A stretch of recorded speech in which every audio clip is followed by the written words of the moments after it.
जब दुनिया के सबसे डेंजरस जनरल्स का नाम लिया जाता है तो एक नाम सब पर भारी पड़ता है। खालिद इब्न अल वलीद, द सोर्ड ऑफ अल्लाह।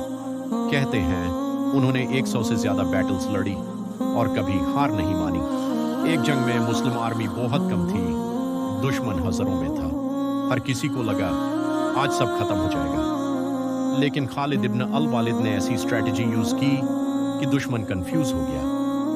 रात भर आर्मी की पोजीशंस चेंज करवाते रहे और सुबह दुश्मन को लगा कि नई फौज आ गई है।